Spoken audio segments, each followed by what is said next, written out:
Dans la prochaine catégorie, bâtiment, structure, nous allons vous présenter nos prochains projets, bien entendu. Excusez-moi.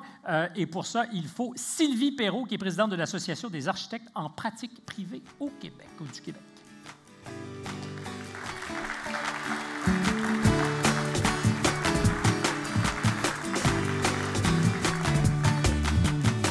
Bonsoir.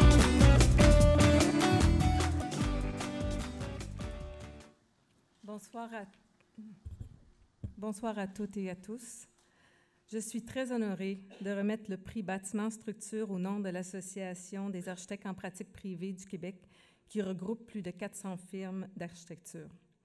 Ce prix symbolise à lui seul la nécessaire et étroite collaboration qui unit les architectes et les ingénieurs. Isaac Newton disait « Les hommes construisent trop de murs et pas assez de ponts ». En tant qu'alliés complémentaires, ingénieurs et architectes unissent leurs talents pour bâtir des bâtiments de qualité et durables. Cette coopération est importante. Elle est à entretenir, voire à développer, pour que les murs que nous construisons ensemble soient autant d'occasions de créer des ponts entre nos deux professions. C'est dans ce sens que la APPQ collabore régulièrement avec la ICQ, notamment pour sensibiliser les donneurs d'ouvrages aux impacts de leurs décisions sur la qualité de nos environnements bâtis. Découvrons maintenant sans plus tarder les projets nommés pour la catégorie bâtiment-structure. Bravo à vous. J'ai lu quelque part que c'est le genre de projet où il y a un gros wow quand vous voyez le résultat. C'est pas apparent quand on regarde le paysage de Westmount parce que ça se joue beaucoup sous terre, mais c'était un gros wow. Oui, c'est vrai. D'ailleurs, lorsque je suis revenu comme maire en 2009, on avait un projet hors terre. C'est un projet qui à partir de Maisonneuve jusqu'à Sainte-Catherine. Donc, c'était immense. Je dis, on ne peut pas bâtir ça. Donc, j'avais l'idée de bâtir quelque chose souterrain. Et donc, j'ai remarqué que tous les arénas, il n'y a pas de fenêtre. Donc, je pensais, pourquoi seulement on ne peut pas... Pourquoi pas sous terre? Ah, pourquoi? C'est ça. Et donc, en plus de ça, vraiment, on veut garder le verdure de Westmount, en augmenter justement le parc Westmount par le fait qu'on a bâti 2 surfaces de glace souterraines. Alors, je disais tout à l'heure, souvent, pas les ingénieurs, mais les architectes dans votre univers occupent beaucoup d'espace, attirent l'attention. Dans un projet comme celui-là, il y a évidemment des architectes qui sont impliqués, mais j'ai l'impression qu'il y a beaucoup le génie des ingénieurs à l'œuvre.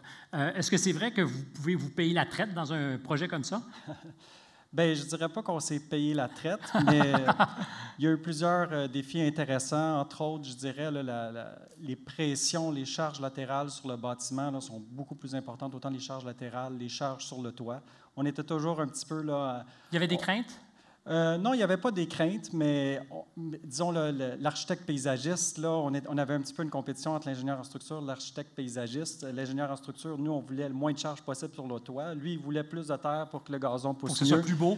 Donc, on a eu de nombreux échanges à ce sujet-là. J'aime ça, c'est bien dit. On a eu de nombreux échanges. Qui a gagné la partie? Le paysagiste ou l'ingénieur? Plus nous, mais ça pousse, finalement. Ça pousse bien. C'est très rare.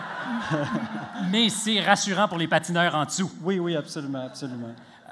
Du point de vue technique, c'était un défi construire.